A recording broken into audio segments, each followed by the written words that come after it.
Segunda Epístola de Paulo aos Coríntios, capítulo 5, versículo 10. Porque importa que todos nós compareçamos perante o tribunal de Cristo, para que cada um receba segundo o bem ou o mal que tiver feito por meio do corpo. Também Hebreus, capítulo 10,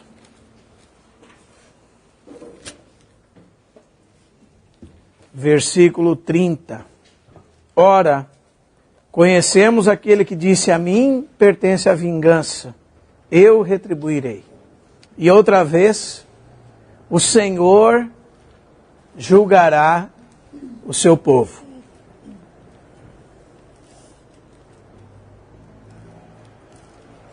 Também o Evangelho de João, capítulo 5, versículo 24. Em verdade vos digo, quem ouve a palavra e crê naquele que me enviou, tem a vida eterna. Não entra em juízo, mas passou da morte para a vida. Então é importante, irmãos, nós considerarmos algumas coisas introdutórias. A primeira delas é que há uma grande confusão histórica no que diz respeito à salvação. Alguns irmãos, eles creem piamente que um crente pode ir para o inferno. Outros irmãos dizem que não, que há segurança em Deus. E que um crente jamais, que depois que foi regenerado por Cristo, pode perder a salvação.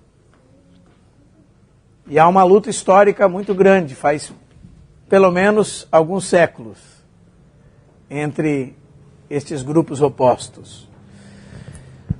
E na verdade, se você entender o que nós vamos lidar hoje, talvez grande parte dessa dificuldade para você vá embora. Amém? Primeiro você precisa perceber que quando Deus decide nos receber como filhos, Ele decidiu uma coisa que é imutável. Amém? Ninguém pode deixar de ser filho de Deus. Isso é uma coisa, irmãos, que depende do caráter de Deus. Deus se tornou o nosso Pai. E não por um tempo determinado, dependendo daquilo que nós respondemos a Ele. Não diz respeito a nós. Diz respeito, está com base naquilo que Cristo fez na cruz do Calvário. Porque Cristo morreu pelos nossos pecados, nós podemos ser perdoados. Porque Cristo ressuscitou para a nossa justificação, nós podemos ser regenerados, justificados, reconciliados com Deus. Então, não depende de nós. Paulo fala assim, não é por causa de obras de justiças praticadas por nós, mas pelo precioso sangue de Cristo. Então isso convém bem dizer para todos nós que aquele que está em Cristo tem a vida eterna. E segundo esse texto de João e tantos outros, incontáveis textos, já passou da morte para a vida e não entra em juízo. Mas você pode então lembrar as palavras de Paulo em 2 Coríntios 5:10. Próprio Paulo dizendo que todos nós permaneceremos e compareceremos perante o tribunal de Cristo. Bom, e agora, irmãos, como é que nós reconciliamos essas verdades? Porque são verdades. Tanto que Paulo disse, como o evangelista João disse. Não é verdade? Ou você diz que eles estão se contradizendo, ou são verdades que precisam ser entendidas por nós. E nós que estamos caminhando há um tempo já sobre esses fundamentos da fé cristã, gostaria que os irmãos prestassem atenção em mim. Bastante atenção. Nós que estamos caminhando sobre esses fundamentos da fé, nós já percebemos que muitas coisas têm base umas sobre as outras. Então, aquele que não entende sobre a natureza de Deus, por exemplo, jamais vai entender o que Deus fez. Porque quando tu não entende quem é a pessoa que fez, você não vai dar credibilidade à obra que ela fez. Então, quando nós estudamos sobre Cristo, primeiro nós começamos com a pessoa de Cristo. Quem é a pessoa? Quem é esse tal Cristo? Ou respondendo o que Jesus perguntou para os seus discípulos em Mateus 16. E vós, quem dizeis que eu sou? E Pedro, ele se levantou e disse, tu és o Cristo, o Filho do Deus vivo. E isso Jesus disse para ele que não foi carne nem sangue que o revelou, mas o Pai que estava nos céus. Então nós precisamos ter uma clareza sobre a identidade do nosso Salvador. Quem é Ele?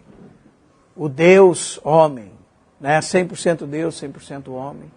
E em cima disto que Ele é, se baseia aquilo que Ele fez. Então nós caminhamos para frente, vimos que a obra de Cristo se baseia na pessoa eterna do Verbo encarnado. E quando nós sabemos quem é esse que nos salvou, nós vamos ver como a nossa salvação é tão grande, como o irmão Juarez orou. Como escaparemos nós, fala Hebreus 2:1, se negligenciarmos tão grande salvação? Então agora, irmãos, como é que nós reconciliamos o fato de nós sermos salvos, sermos eternamente salvos, os textos dizem que nós já possuímos a vida eterna, com o fato de Paulo dizer que nós vamos comparecer perante o tribunal de Cristo e seremos julgados por Cristo, como diz Hebreus 10:30, o Senhor julgará o seu povo.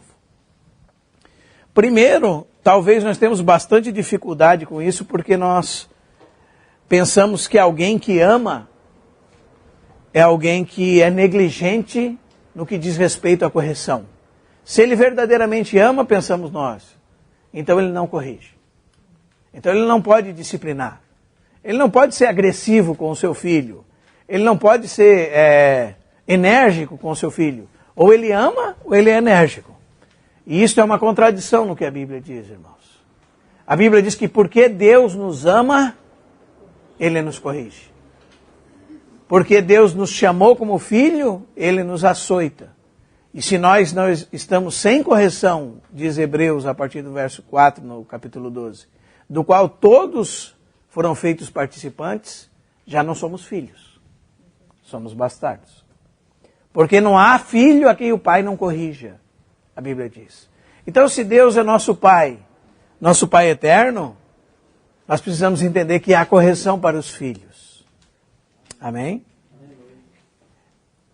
Ou nessa vida, ou depois que estivermos perante o tribunal de Cristo. Quando nossos corpos forem ressuscitados e nós nos encontrarmos com o Senhor nas nuvens, como diz Tessalonicenses 4, 1 Tessalonicenses, versos 16 e 17. Que os mortos em Cristo ressuscitarão primeiro e nós, os vivos, seremos arrebatados juntamente com eles para o encontro com o Senhor nos ares. E a Bíblia fala em 2 Tessalonicenses 2:1 que esse encontro será uma reunião com Cristo. E todos nós vamos comparecer diante desta reunião. E o Senhor julgará o seu povo. E cada um de nós dará conta do que fez, de bem ou mal, por meio do corpo. 2 Coríntios 5:10. Essa correção é para a perdição eterna, irmãos? Não. Mas o Senhor açoita e disciplina todo aquele que ama. Então nós precisamos perceber, então, que se João 5:24 fala de um juízo que nós escapamos, e Paulo, em 2 Coríntios 5:10, fala de um que nós todos vamos comparecer e prestaremos contas, e ele mesmo fala em 1 Coríntios 10, nos versos finais do capítulo 9, que ele mesmo colocava o seu corpo e o reduzia em escravidão, para que ele mesmo não fosse reprovado naquele dia. Então, como conciliar essas verdades? É isso que os irmãos há muito tempo têm lutado. Porque os irmãos que leiam os textos que Deus disciplina o seu povo e que pode um crente estar debaixo da correção de Deus, entende então que essa correção é lançá-lo fora, lançá-lo no inferno, então ele só pode perder a salvação. E os outros irmãos pensam que nós temos segurança em Cristo, e realmente eles estão certos nisso, mas negligenciam totalmente os textos que dizem que Deus julgará seu povo. E nós precisamos ser equilibrados em Deus. Amém? E semana passada nós vimos que, pelo menos, quando o Senhor voltar, haverá 3 juízos. Amém? O primeiro deles se chama Tribunal de Cristo. E esse juízo é o juízo da casa de Deus, que começa por nós, não pelos ímpios. O segundo deles, antes do milênio, ainda é o juízo chamado Juízos das Nações. Daquelas nações que não se revoltaram contra o Cordeiro e são julgadas antes do milênio, e algumas entram no milênio não em corpos ressuscitados, mas em corpos comuns, como temos agora. Amém? Mateus capítulo 25, Zacarias capítulo 14, fala do restante das nações que comparecem perante o Cordeiro. E que vão a Jerusalém, e que comem da árvore da vida, comem das folhas da árvore como medicina preventiva. Não é? E depois, lá no final de tudo, há o juízo do grande trono branco. Alguém aqui, crente, pensa que vai estar nesse juízo? Não. Será que você vai estar nesse juízo lá no final de tudo do trono branco? Que coloca uns no inferno, na hiena de fogo, e outros vão para a salvação eterna? Não, nesse juízo você não vai estar, irmão. Nesse juízo é o que João disse que você escapou. Do juízo que te condena eternamente, você está livre. Amém?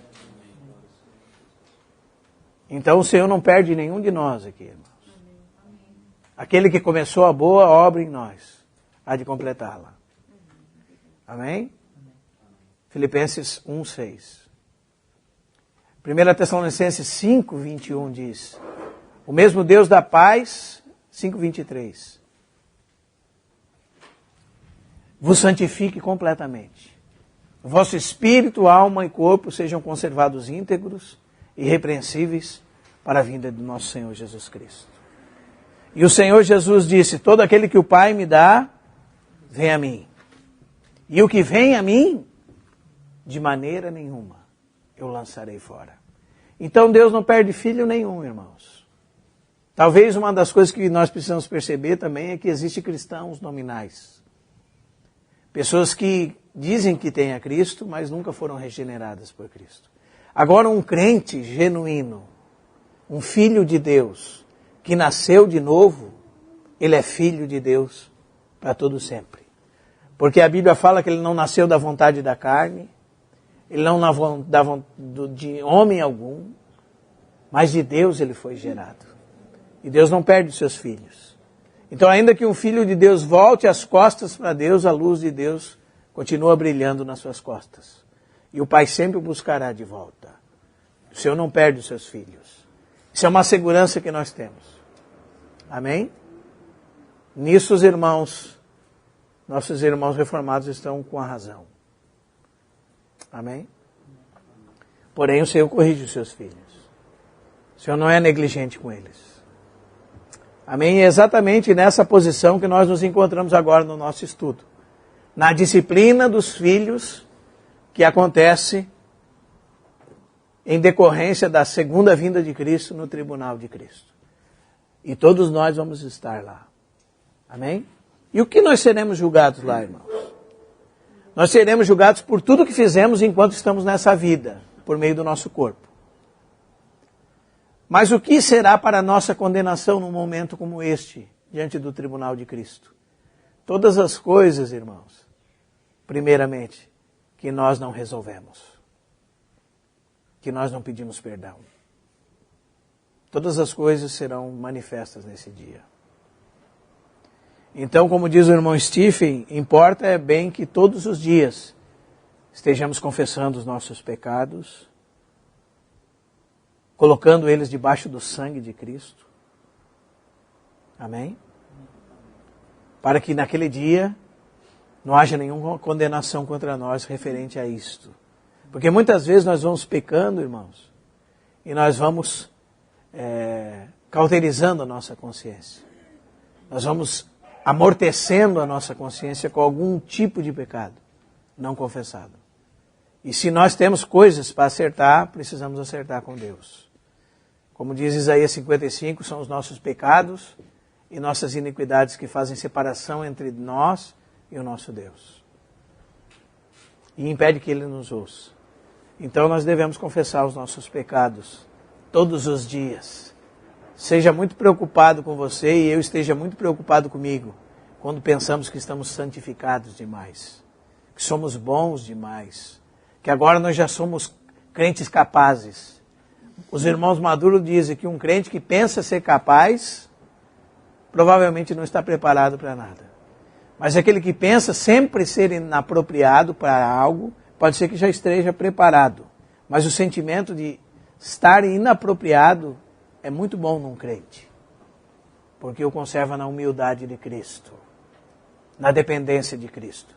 Então todos nós devemos confessar os nossos pecados todos os dias. Amém? Porque aqueles pecados não confessados serão manifestos no tribunal de Cristo. Aquelas desavenças entre irmãos também serão manifestas nesse dia. Então se você tem algum problema com alguém, não deixe para depois. Amém? Não durma sem resolver. Naquilo que é da sua alçada. E que lhe é possível. Não tenha nada contra ninguém. Amém? A ninguém fiqueis devendo coisa alguma, exceto o amor com que vos ameis uns aos outros. Então, e Paulo fala que a quem imposto, a quem respeito, a quem honra, a quem tributo. Tudo limpo. Amém? Um coração desligado de todos nesse sentido. Porque o perdão, a falta de perdão é isso. Né? É um coração amarrado a outra pessoa. Então, e falta de perdão, segundo um irmão mais velho, acho que é um bom exemplo, é tomar veneno desejando que o outro que morra. Então nós temos que deixar as pessoas livres. Amém? Porque disso depende a nossa qualidade de vida com Deus. Nossa realidade com Deus. E as coisas que estão faltando, a gente deixar alguém livre, temos que soltar essas pessoas. Porque a palavra de Deus diz que nós devemos entrar em acordo com o nosso adversário enquanto nós temos vida. Para que naquele dia ele não nos entregue ao juiz, sejamos retirados até a prisão, e a Bíblia diz que nós não sairemos de lá. Isso são crentes, irmãos. Até que seja pago o último centil. Amém? Então, talvez seja por isso que você vê muitos crentes na hora da morte gritando, chama o fulano, chama o beltrano, eu preciso falar com o fulano, eu não posso morrer sem falar com o ciclano. Não acontece isso, irmãos? Estão tentando liberar alguém que está preso a eles ainda. E muitos não conseguem, porque tentaram tarde. E a morte finaliza todas as nossas oportunidades. Não se engane. Não resolvemos agora, resolveremos no tribunal de Cristo. Então, já pensou se nós saímos daqui e morremos? Não resolvemos. Teremos que resolver no tribunal de Cristo. Amém? Por isso, irmãos, qual é a base que nós seremos julgados no tribunal de Cristo? Agora, vamos dar um passo adiante. Nós falamos semana passada que será Mateus, capítulo 5, 6 e 7. Gostaria de mostrar para os irmãos que estes capítulos dizem respeito a nós, os discípulos de Jesus. Mateus capítulo 5, verso 1 nos diz assim: vendo Jesus as multidões, subiu ao monte, e como se assentasse, aproximaram os seus discípulos, e ele passou a ensiná-los, dizendo: quem que ele vai ensinar, irmãos? Os seus discípulos. E essa é a carta magna do reino dos céus. E eu gostaria de dizer para os irmãos que o Mateus, ele deixa muito claro o que é o reino dos céus. O reino dos céus não é você ser salvo. O reino dos céus está descrevendo um reino que o Senhor reinará sobre essa terra durante um período de tempo chamado milênio, durante 1000 anos. E desse tempo você pode ficar de fora. E para entrar nesse reino, você tem que ser um crente aprovado. Ao vencedor, sentará comigo no meu trono. Reinará comigo. Isso não diz respeito à nossa salvação, irmãos. Isso diz respeito ao quanto de Cristo nós temos e se nós estamos habilitados para reinar com Cristo. Porque uma coisa é você ser filho, outra coisa é você ser um filho maduro de Deus.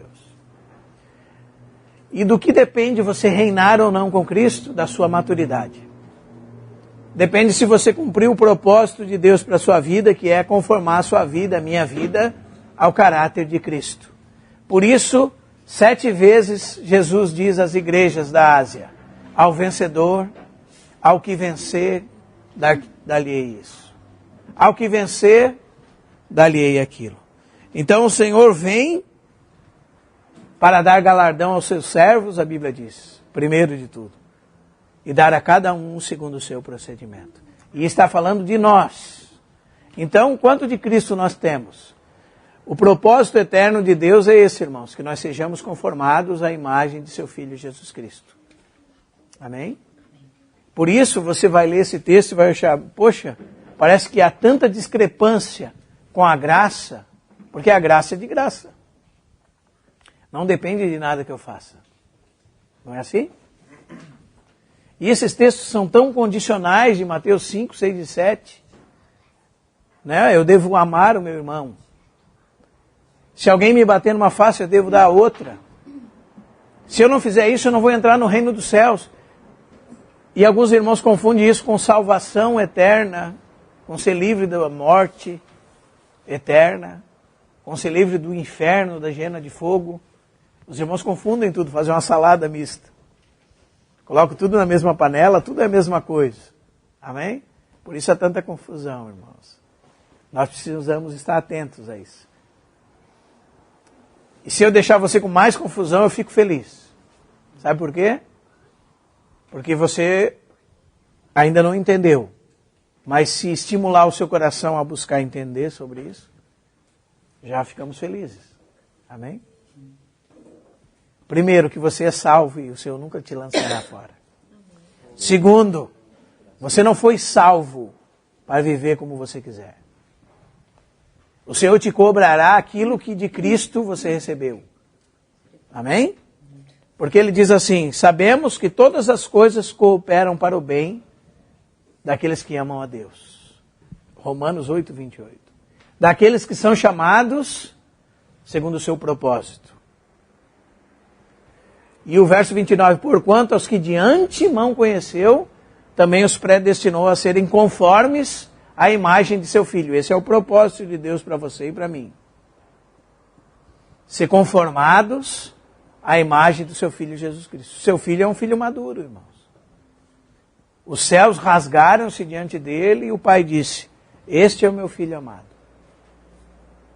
em quem todo o meu prazer, está todo o meu prazer. Nele eu me agrado.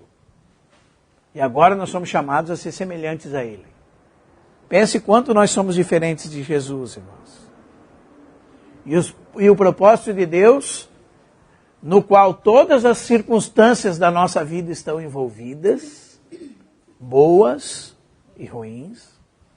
Sabemos que todas as coisas cooperam para o bem daqueles que amam a Deus, que são chamados segundo o seu propósito, e o propósito este é que você e eu sejam conformados à imagem do seu Filho.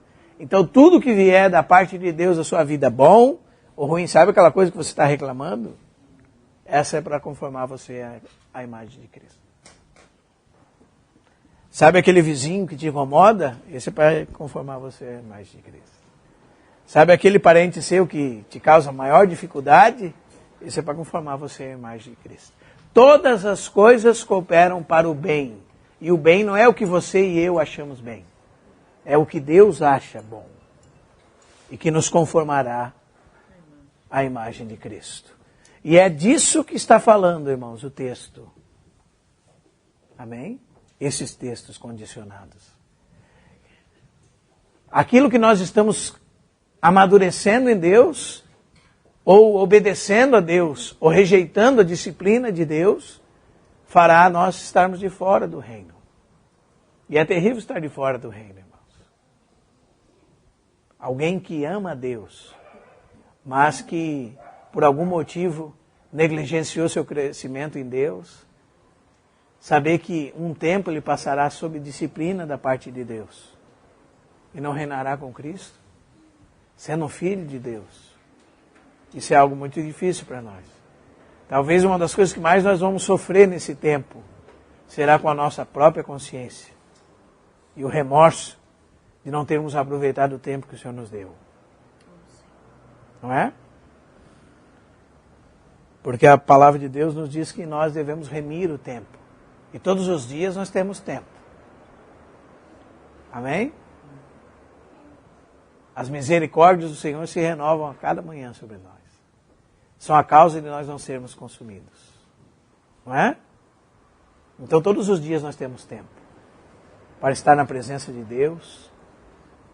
E cada vez mais parece que a nossa semana passa assim, de uma maneira tão terrível, irmãos. A única coisa que nós não temos tempo é para estar com o Senhor e a sua palavra, estar dobrado diante dele em oração. É o trabalho que nós trabalhamos 8 horas, depois mais o serão, mais os cuidados dessa vida.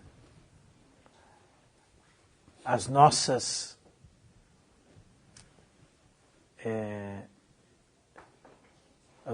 preocupações humanas, com o que nós vamos comer, com o que nós vamos se vestir.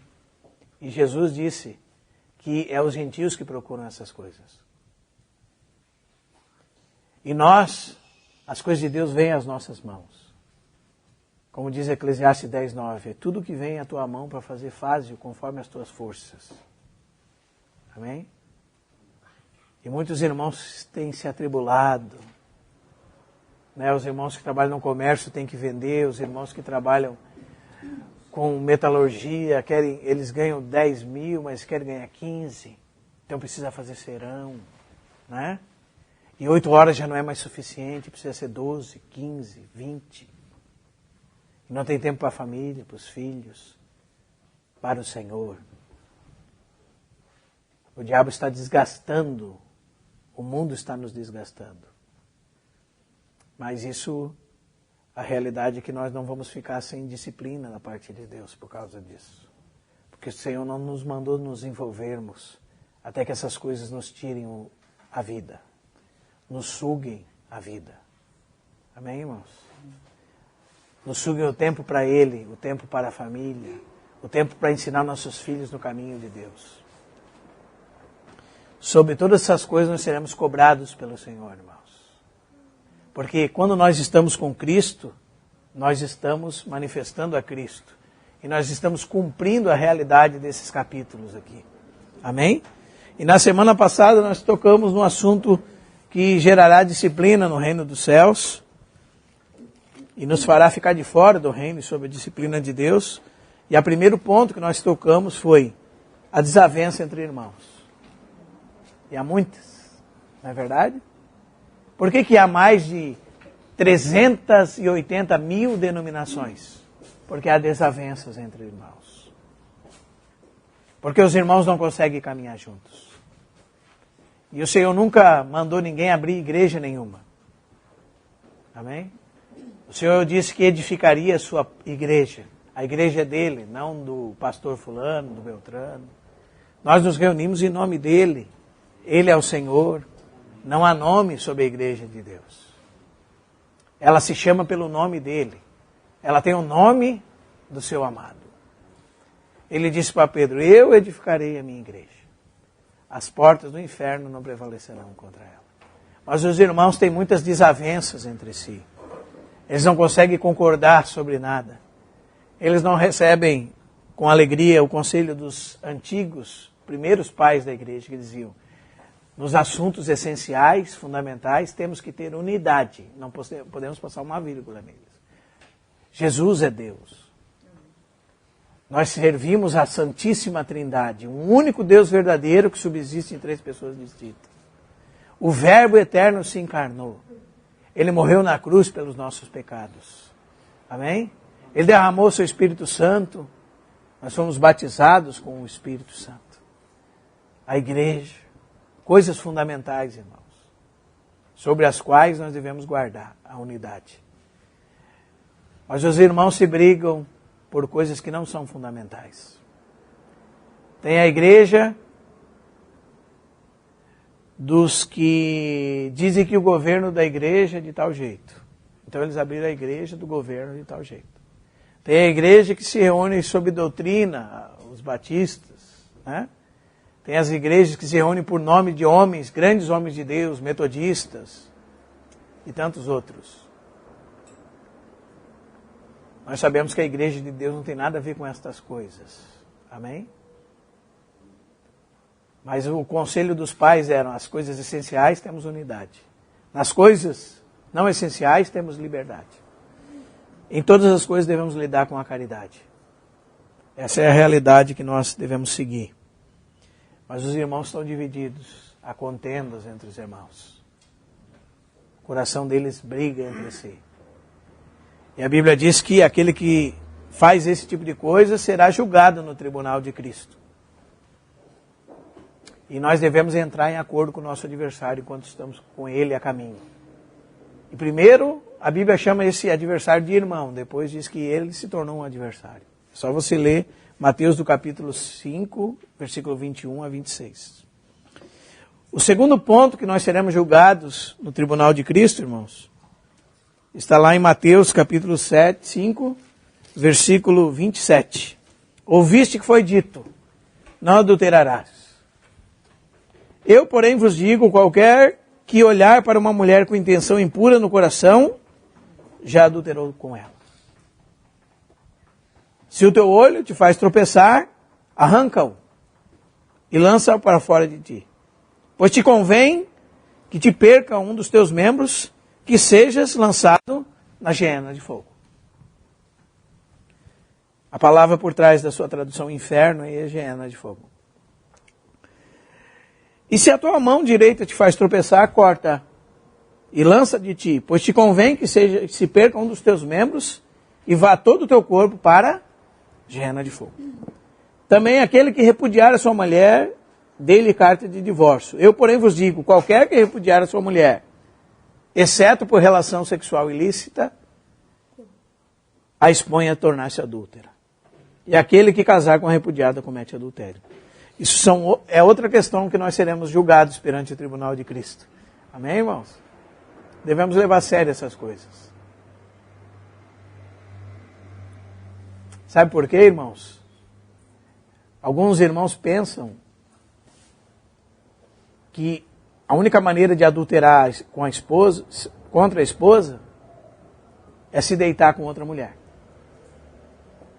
Mas segundo esse texto, nós pecamos contra as nossas esposas quando nós, com intenção impura, temos adulterado em nosso coração. Amém? E se nós pecamos contra nossas esposas, não é para Deus não que nós temos que pedir perdão, irmãos. É para elas. Para Deus também, mas também para elas. Os irmãos estão entendendo, irmãos? E é importante você fazer diferença aqui no que é você ver uma mulher e o que é você olhar com uma mulher com adultério no seu coração, desejando deitar-se com ela. Há uma grande diferença aqui. Porque muitas vezes você passa o olho por alguém e diz, opa, já adulterei contra meu esposo. Não. Tome cuidado para fazer diferença. Uma boa diferença no seu coração. Porque de verdade você vai saber quando você adultera dentro do seu coração. Quando vocês têm um sentimento impuro contra a sua esposa, desejando a outra pessoa dentro do seu coração. E quando isso acontecer, Saiba que você tem que resolver, irmão. Amém? Resolver com a esposa. É bom, não é? Porque se você tiver que ficar pedindo perdão para a esposa, você vai ser mais cuidadoso com isso. Ah, irmão, eu pensei que era só para Deus. Mas você não só pecou contra Deus. Você pecou contra a sua esposa. Você tem que pedir perdão para ela. Amém? Eu até penso que na próxima vez você vai pensar umas 10 vezes antes. Porque você vai lembrar que você tem que pedir perdão para ela. E se você não pedir perdão para ela, você ficará de fora. Amém, irmãos? Então nós temos que lançar fora da nossa vida os tropeços. Amém? Se o teu olho te faz tropeçar, arranca-o. E lança para fora de ti. E eu não gostaria que nenhum irmão chegasse em casa e botasse uma faca no olho e arrancasse fora, por favor. O Senhor Jesus está usando uma metáfora.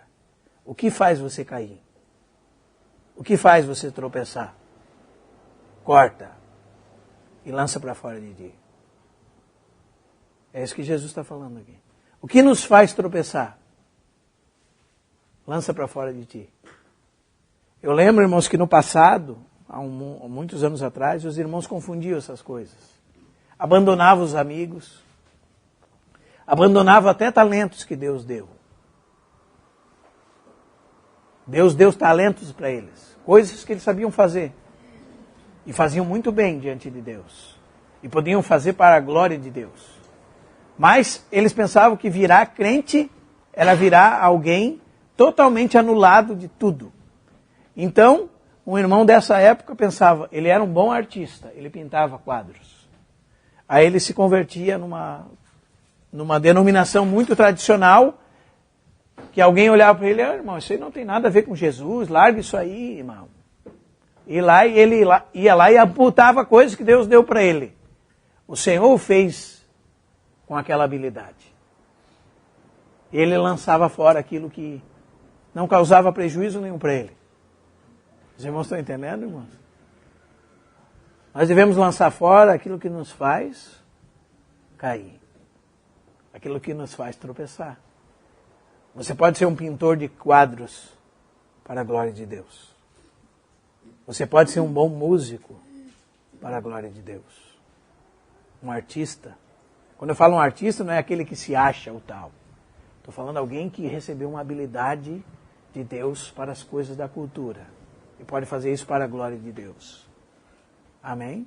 Amém. Mas o que Jesus está falando aqui? O que te faz tropeçar, irmão? O que me faz tropeçar? Será que é meu celular que me faz tropeçar? Será que é o tempo que eu passo na internet? Será que é onde eu coloco meus olhos?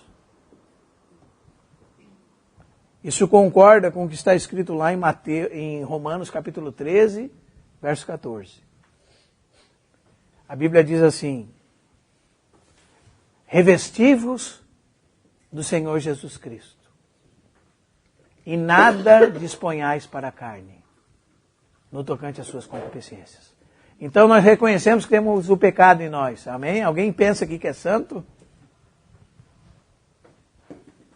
Tem pecado em você, irmão? Habita na sua carne, como habitava na carne do apóstolo Paulo? Tem, irmão. É assim mesmo, sou igual a ele. Então, eu não posso fazer dispensa para a carne. O irmão do passado dizia que um jovem foi consultar ele porque tinha problema com a pornografia. Ele realmente queria se libertar do problema com a pornografia. E arrependido de verdade pedia ajuda para o irmão. Mas sabe o que ele fazia, irmãos? Ele guardava todas as revistas pornográficas num fundo de um baú. Ele dizia, não vou mais mexer com vocês. Mas estava lá. A dispensa para a carne estava lá. O que Paulo está dizendo? Não disponha nada para ela. Não dê alimento para ela. Não guarde a comida dela. Então quando ele falou isso para o irmão, ele disse também, irmão, você vive tropeçando porque você guarda a comida da sua carne no fundo do baú. Jogue fora. Se o teu olho te faz tropeçar, lança-o para fora de ti. Amém? Se a tua mão direita te faz tropeçar, corta, lança para fora de ti. Sabemos que muitas pessoas colocam figuradamente isso, né? Porque as mãos representam o trabalho, né? Os olhos, aquilo que nós vemos, aquilo que entra na nossa mente, o que ouvimos, né? Os pés, por onde andamos.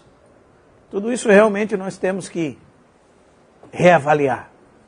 Porque aquilo que nos faz tropeçar, nós devemos resolver. Porque senão o Senhor tratará conosco. Então, se nós queremos nos santificar, irmãos, nós temos que tratar seriamente com o pecado. Amém? Isso é um dos 5 votos que o irmão Tozer diz. Para você ter poder de Deus. Trate seriamente com o pecado. Não brinque com o pecado. Amém? O Tiago fala que você deve tratar seriamente com o pecado. Porque ele faz brotar dentro de você. Jesus, em Marcos capítulo 7, diz que do coração do homem procede os maus desígnios, prostituição, adultério, roubos, homicídios e toda a sorte de impurezas. Então nós devemos tratar seriamente com isso. Não tem que dar alimento. Amém? Vamos cortar fora. Lança para fora de ti. Precisamos resolver isso. Porque senão, irmãos, nós não escaparemos do juízo de Deus. O Senhor julgará o seu povo. Amém? Uma terceira coisa que envolve a disciplina dos crentes, irmãos, são os servos de Deus que praticam coisas más. Isso você vai encontrar lá em Mateus capítulo 7, a partir do verso 15. Acautelai-vos dos falsos profetas, que vos apresentam disfarçados em ovelhas, mas por dentro são lobos roubadores. Pelos seus frutos os conhecereis.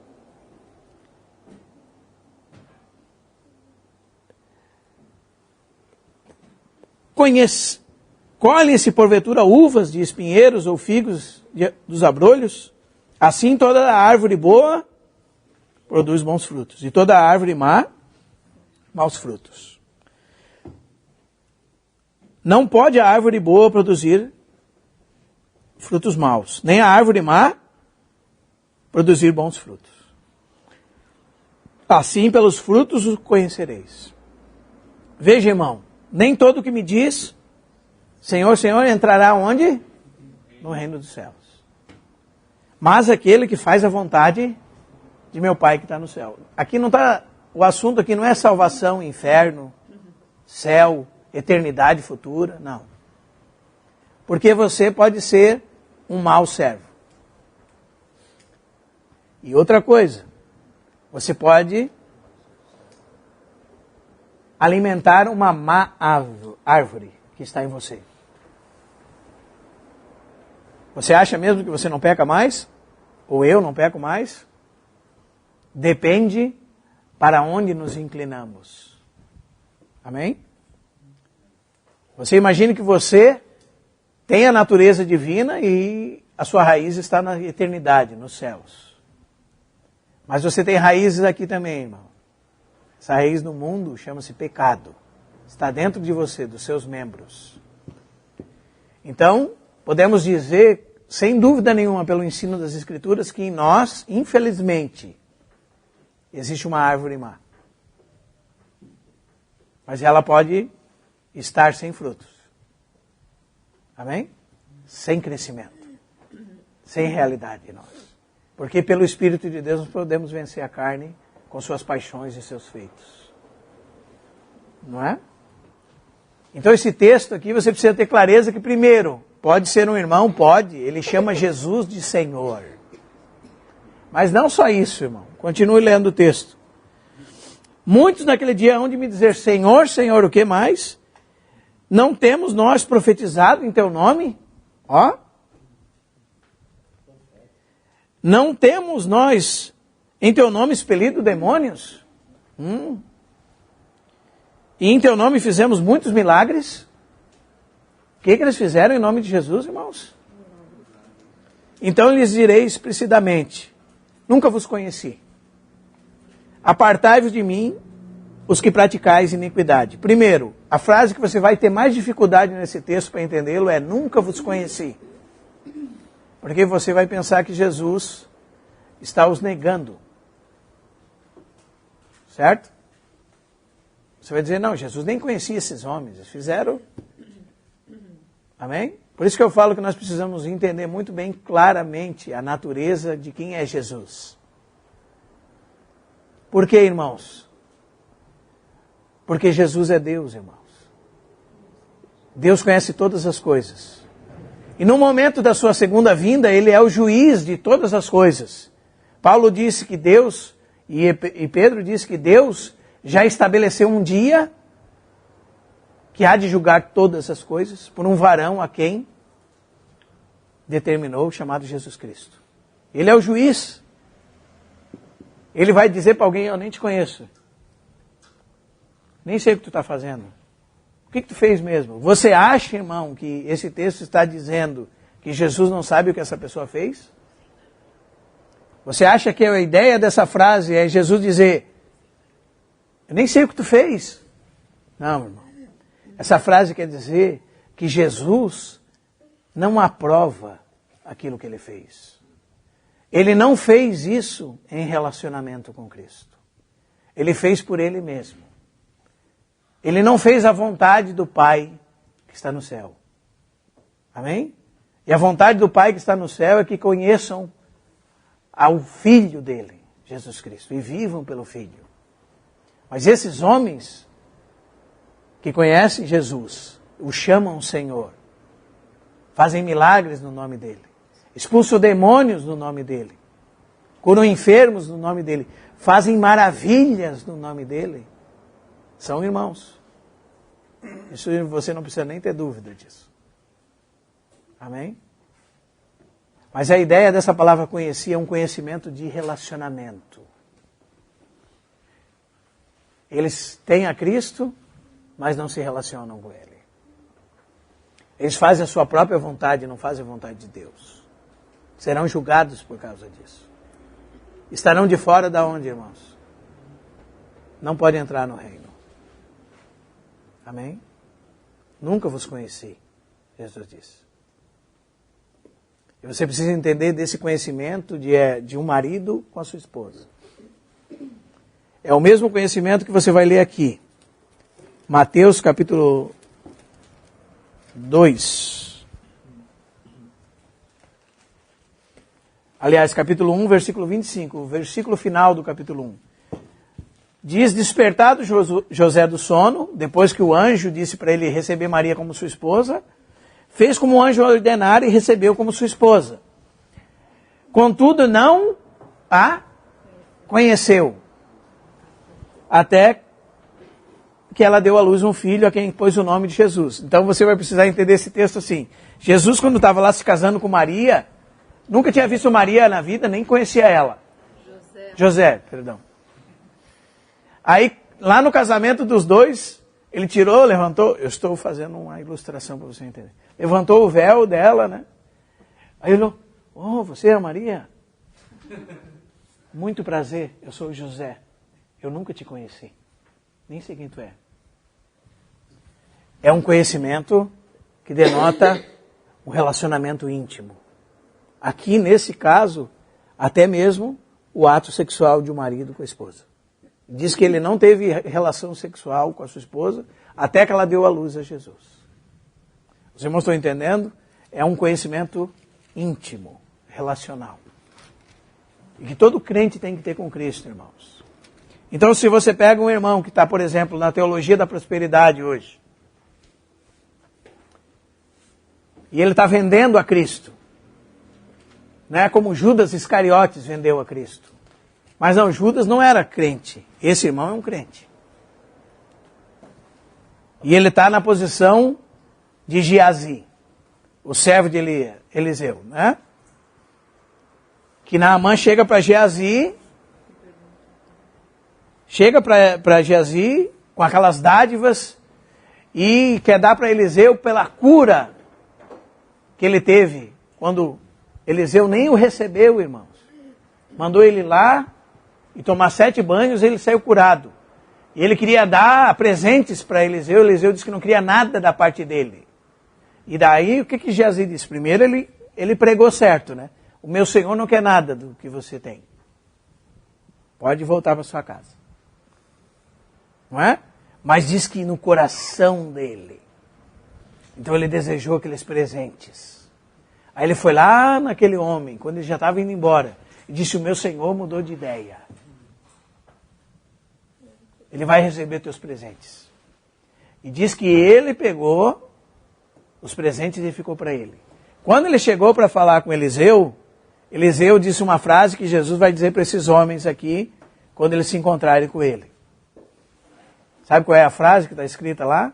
Está escrita assim, ó. Não ia o meu espírito contigo quando estavas a caminho? Ou seja, o Espírito de Deus está vendo toda a nossa trajetória. Tudo que nós estamos fazendo aqui. Amém, irmãos? Não ia contigo enquanto estavas a caminho? E ele recebeu o juízo da parte de Eliseu, por causa daquilo que ele fez. E é isso que Jesus está falando aqui, irmãos. Que nós devemos fazer a vontade de Deus. Amém? E você pode consultar a Escritura para saber a vontade de Deus. Para viver a vontade de Deus. Para obedecer a vontade de Deus. Então nós entraremos no reino dos céus. Então, práticas de obras fora da vontade de Deus. Dizer Senhor, Senhor, fazer coisas em nome dele, fora dele. A sentença será a separação dele. Pela falta de relacionamento íntimo com ele. O Senhor conhece todas as coisas. Quando ele diz, nunca vos conheci, refere-se a um conhecimento relacional. E a sua falta e a prática de coisas falsas fora de Cristo resulta em sentença de separação diante do tribunal de Cristo. Algum de nós aqui quer ser separado do Senhor nesse momento, irmãos? Se nós não queremos, devemos fazer a vontade do Pai que está nos céus. Porque nós entraremos no reino dos céus se fazemos a vontade de Deus, o Pai que está nos céus. Então eu acho que nós devemos andar muito preocupados se aquilo que nós estamos fazendo é a nossa própria vontade ou a vontade de Deus para nossas vidas. E isso, irmãos, não é uma coisa que deve gerar pânico em você, em mim, mas é uma coisa que deve gerar temor. Porque o pânico que eu falo é de pessoas que são até mesmo obstinadas e obsessivas, a ponto de esperar que coisas aconteçam de maneira milagrosa para elas achar que esta é a vontade de Deus. Cuidado com isso, irmão. Você está diante de uma situação na sua vida e você pensa que Deus tem que mandar um anjo do céu e aparecer na tua presença e te dizer, não, o que Deus quer de você é isso. Cuidado com isso. Essa é a maneira extraordinária de Deus fazer as coisas. A maneira ordinária, normal, comum de Deus fazer as coisas é Ele usar o seu bom senso. É Ele usar a intuição do Espírito. É Ele usar a palavra de Deus. Amém? Deus não vai nos deixar confusos, porque nós conhecemos a palavra de Deus. Veja que filtro maravilhoso nós temos, irmãos. Nós estamos diante de uma situação que a palavra de Deus nos exorta radicalmente contra. O que você está ainda perguntando para Deus se você deve fazer? Você está sendo obstinado contra a palavra de Deus, contra a vontade de Deus. Eu estou sendo obstinado.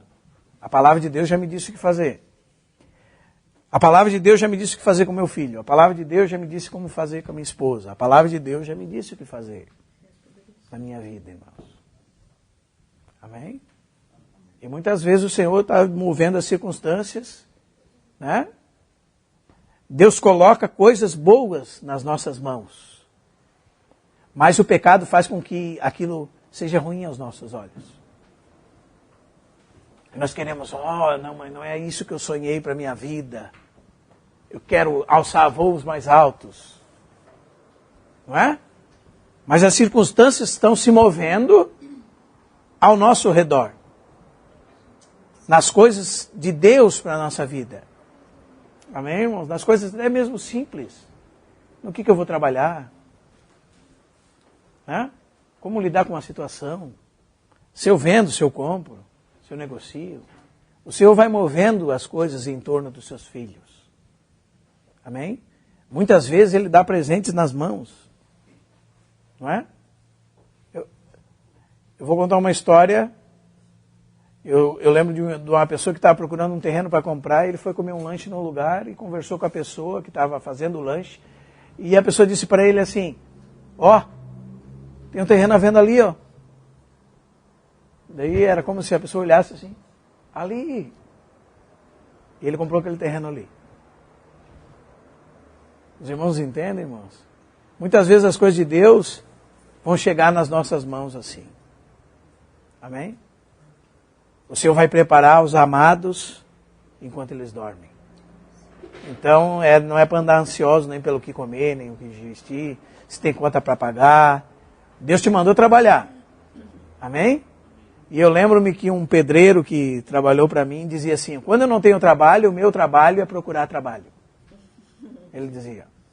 Porque ao homem é honrado que trabalhe e sustente sua casa. Então, quando eu não tenho trabalho, o meu trabalho é procurar trabalho. E aquele que não trabalhe, não coma. Isso é o que a Bíblia diz. Amém? Hã? Não é assim? Agora veja, irmão. Veja como a vontade de Deus está nas circunstâncias simples. Amém? Como o Senhor trabalha. O irmão, Senhor, eu preciso tanto de um carro, Senhor. Vai preparando, Senhor. Aí chega alguém com um carro. Né? Cara, eu soube de um cara lá que está vendendo um carro, assim, só para assumir. Já pagou 20 mil, é só para tu assumir. O restante ficar contigo. Aí cai no colo do irmão. Os irmãos estão entendendo, irmãos? E as pessoas que estão obstinadas atrás, estão correndo atrás de coisas que Deus não mandou correr, irmãos. Amém? Os irmãos estão entendendo? E que ocupando a sua mente, o seu tempo, e agora, como é que eu vou resolver isso? E a Bíblia fala que você não vai mudar 1 centímetro. Não vai aumentar 1 segundo no curso da sua vida. Ou seja, você não vai aumentar nada, nem diminuir, não vai melhorar em nada fazer isso. É maligno. É? Amém, irmãos? Fala que até os cabelos da nossa cabeça estão numerados. Na ressurreição vai nascer tudo novo aqui na minha cabeça. Porque ele guardou por número. Ele tem um número. Não é que ele tem um número, cada um tem um número. É isso que a Bíblia diz. Os irmãos estão entendendo, irmãos? É um conhecimento sobremodo excelente, como a Bíblia diz, de Deus para nós. Então, irmãos, como é importante nós percebermos essa questão da vontade de Deus. Que muitas vezes o Senhor pode agir com você milagrosamente. Amém? Te dá uma revelação clara de algo. Mas a sua grande maioria das vezes o Senhor vai mover circunstâncias, vai levar você a lugares, quando você menos espera, sem você nem estar pensando sobre isso, para provar que é Ele mesmo que preparou uma circunstância para abençoar a sua vida, para te dar uma direção sobre algo. Amém? Sem preocupações. A vida se torna mais tranquila, não é, irmãos? Talvez 98% das nossas dificuldades estejam relacionadas às coisas que nós pré-ocupamos a nossa mente. Ou seja, ocupamos antecipadamente. Não aconteceu e nós estamos perdendo a vida por causa delas. Não é? Até o Isa falou que, eu lembro que uma vez ele deu testemunho ali que o Senhor parecia um brincalhão com ele. Né? Porque deixou ele até gastar a última reservinha, aí pá, aí fechou o negócio. Aí ele olhou para Deus assim, né? Parece brincadeira, né? Acho que o Senhor tem senso de humor, parece, né? Deixou esticar até... Pega agora.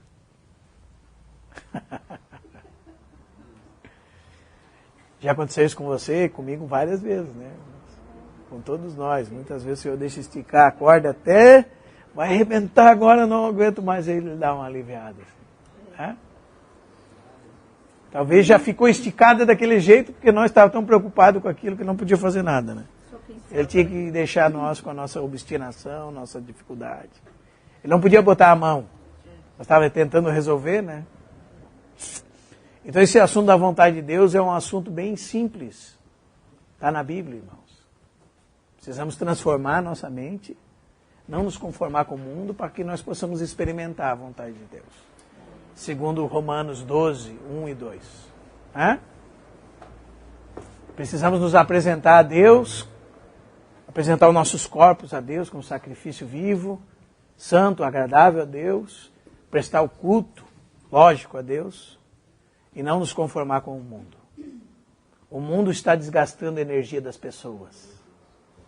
As pessoas que não têm esse tipo de preocupações têm longevidade. Não é? Veja, pega o exemplo do empresário, irmãos. O empresário está tentando ficar rico. Uma pena, né? Tentando. Ele chega aos 45 anos, ele sofre um infarto e morre.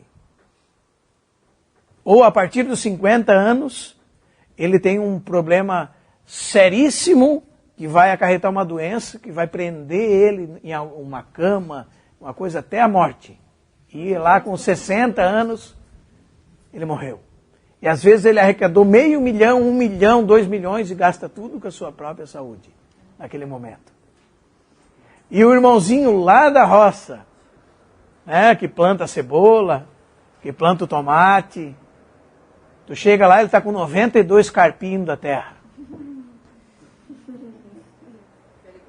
Aí eu pergunto para o irmão, para a irmã que está aqui, irmão, quem teve uma melhor vida?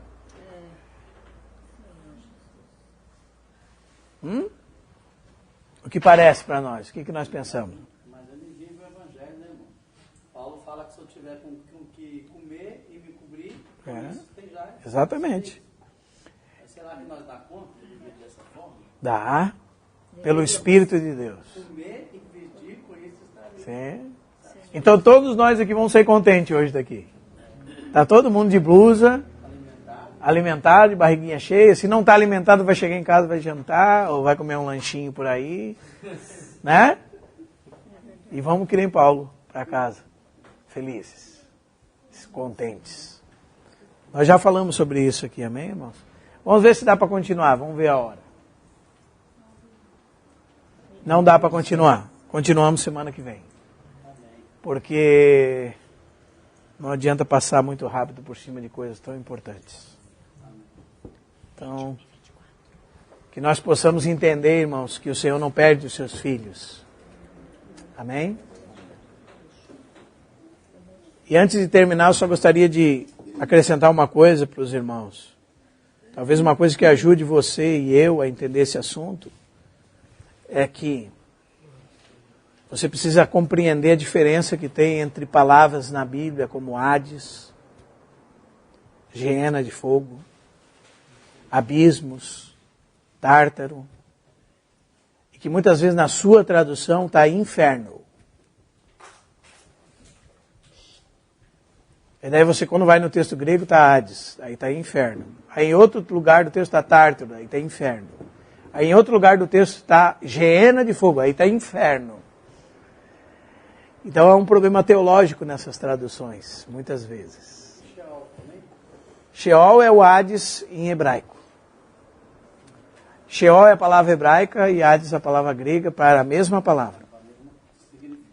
Para o mesmo significado. Então são coisas distintas que nós vamos ver para frente também. Mas Jesus fala que vai ter crente que vai passar um pouquinho lá para lascar no fogo.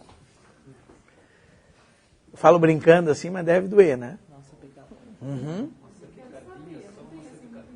A gente não tem agora, mas quando tem que sapecar vai ter, né? Mas existe 3 fases da Geena de fogo, segundo a Bíblia. Ou nós podemos dizer assim, 3 estágios da Geena. Um dia a gente fala só sobre isso. O primeiro deles é o que está lá em Tiago 3, que ela é como uma grande potestade da onde provém inflamação para a língua dos maldizentes, dos malignos. Esse é o estágio atual da Geena. Mas no milênio, muitos passarão pelo dano da morte segunda. Esse também é um estágio da Geena, irmãos. Então, depois do milênio, é inaugurado... Aliás, antes do milênio, existem dois camaradas que vão para lá.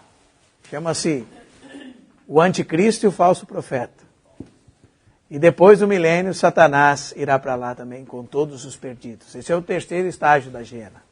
O estágio de toda a condenação eterna. Onde Satanás será lançado na Geena de fogo, juntamente com todos aqueles que não creram em Jesus Cristo. Por isso que em João 3 fala que se nós cremos no Filho, não seremos julgados. Aquele que não crê já está julgado. Já está condenado a esse estado eterno de condenação. Porque não crê no unigênito Filho de Deus. Mas se você crê, irmão, o Senhor não chamou você só para crer inicialmente. Você foi tirado das trevas, do inferno, da potestade de Satanás, do mundo para alguma coisa. Tem um objetivo para a nossa vida cristã, que é muito mais do que morar no céu um dia. Muito mais. Amém? Fala que o Senhor Jesus virá para ser glorificado nos seus santos.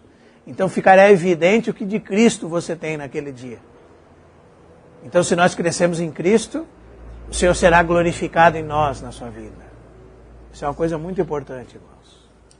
Porque se nós estivermos preparados, nós reinaremos com Ele.